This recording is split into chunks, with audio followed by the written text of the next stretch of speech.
Some say the mid-engine driving experience is the best there is.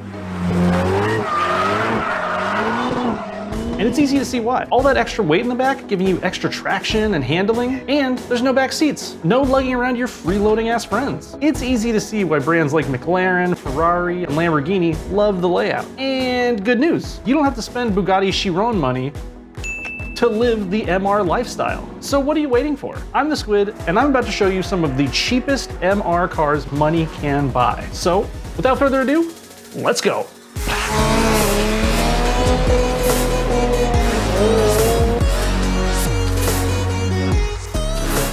First, I know you guys like giving a lot of love and a little hate in the comments down below. Want to really have your voice be heard? Consider joining the Ideal Fam and get access to our private Discord where me and Brad sometimes like to hang out. Check out the join button down below if you're into it. Now, we all love the Mazda Miata for its tight handling and minuscule body. It's always the answer, right? I mean, what's the question? But it's always the answer. Unfortunately, engine's on the front.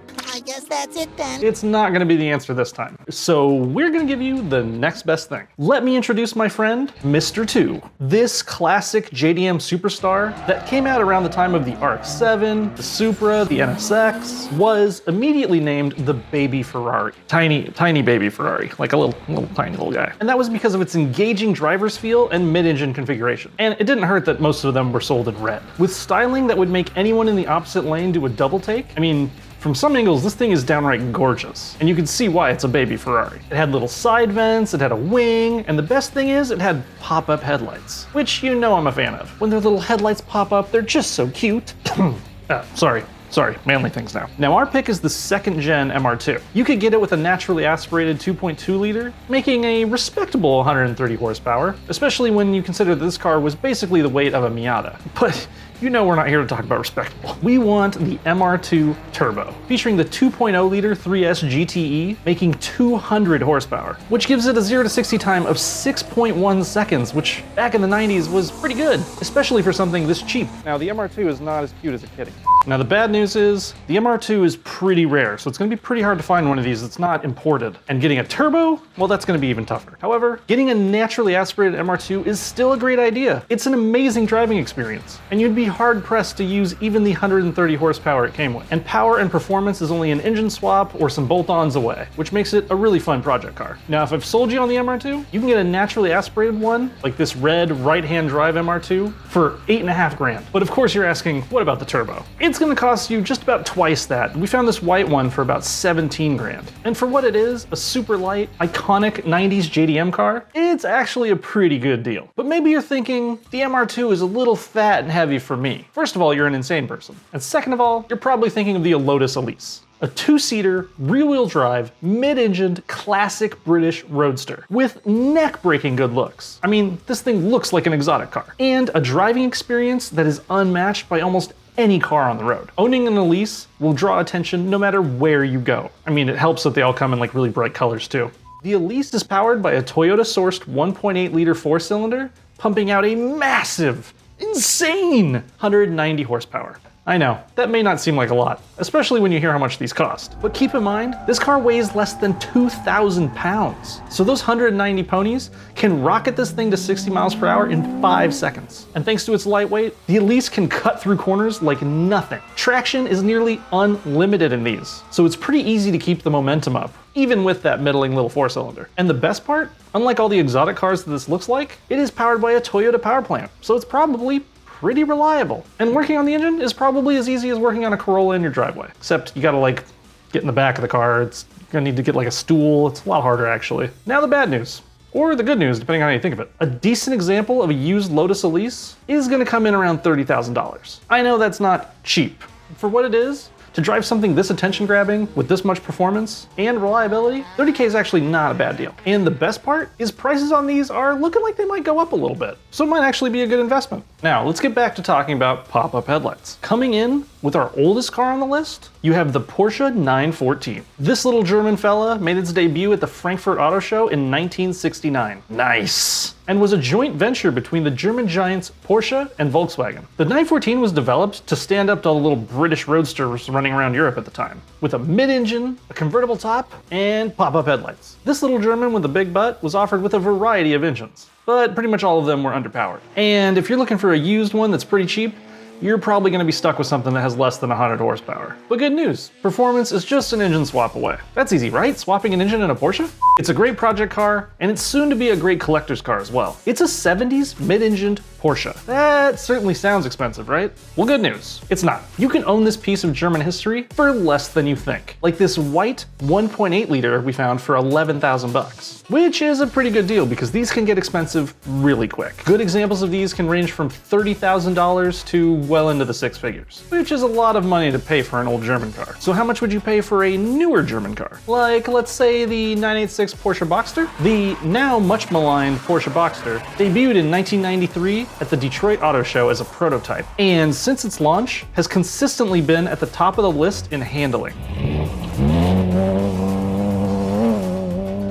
And that's thanks to its near ideal 47-53 weight distribution and that 2.5 liter sitting in the back wheels making 204 horsepower. Good chassis design and the weight on the rear tires make this thing handle like a surgeon's knife. And aside from its questionable headlight design, which you can hear lots more of when Brad talks about his 996, it actually has a lot of qualities that make it a really engaging, daily drivable Porsche. One of the best parts is the top that drops. Summer's coming up. Who wouldn't love to drive around in a drop-top Porsche? That honestly sounds like automotive bliss. And I'm not alone. When these came out, consumers gravitated towards the Boxster. These were so successful that Porsche had to open up a second factory to keep up with demand. And the bad news is, people love putting miles on these things. It's hard to find low mileage examples, but this is Ideal Media and we are really good at searching. We found this stick shift Boxster with under 40,000 miles for just 6,500 bucks. That might be the best deal on this list, which is good because it's a Porsche and it's gonna be expensive to maintain. You know what's not going to be? A mid-engine superstar from the land of the free.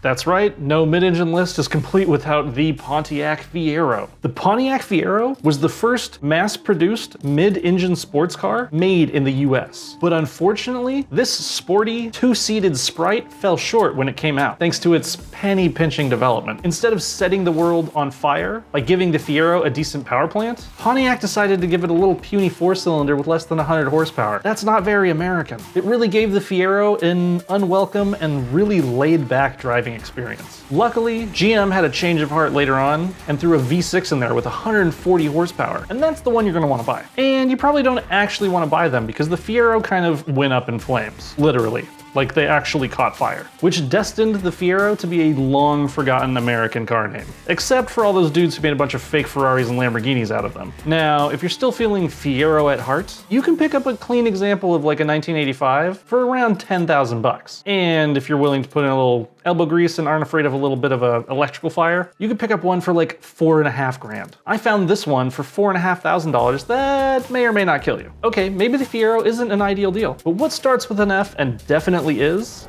by far one of the cheapest and coolest cars on this list, and the place where the mid-engine platform really shines, it's definitely gonna be the Ferrari 348. I mean, just look at this thing. This puts everything else on this list to shame. Those iconic side vents pushing air up into the 3.4 liter V8 that when given a little gas sounds like pure heaven.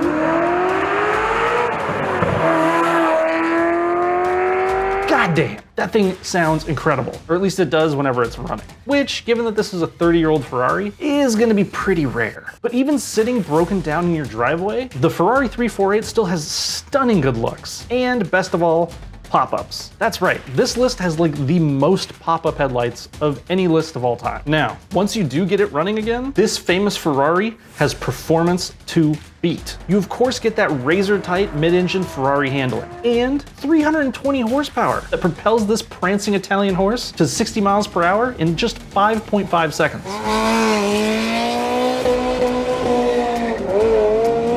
This thing will practically pay for itself. You'll be able to sell tickets to the passenger seat. I mean, who wouldn't want to ride in a Ferrari? Now, if you want one of these mid-engine masterpieces, I found this black 348 for just $60K. I know, that's a ton of money.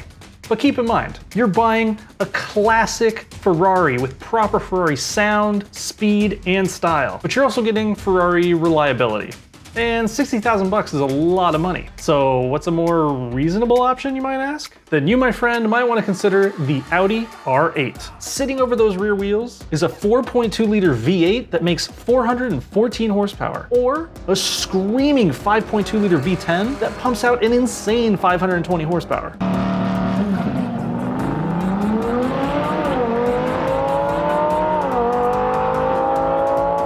And that V10 is the same engine powering another mid-engine monster, the Gallardo. And unlike most cars on this list, you can get it in a non-rear-wheel drive platform, the Quattro all-wheel drive. And it still has a rear drive bias, sending up to 60% of its power to the back wheels. And with the added weight of the engine and transmission back there, this thing is planted to the road, making handling the R8 a pure automotive dream. And it's really a dream because the V10 comes in at 50,000 bucks used. But unlike everything else on this list, this is a true supercar. And given that these started at over $160,000 new, 50 grand is kind of an ideal deal. Now, that doesn't mean that I can afford one. My money, I'm gonna go with the SW20 MR2. It gives you all the fun of the mid-engine experience for a tenth of the price. Which one would you choose? The classic Mr. 2, the lovable Porsche Boxster, or the fire-catching Pontiac Fiero? Let us know down below. And after you're done letting us know, smash that subscribe button, turn on the notification bell, so that we can keep creating this ideal content that you love watching. And as always, stay safe and keep living that ideal lifestyle.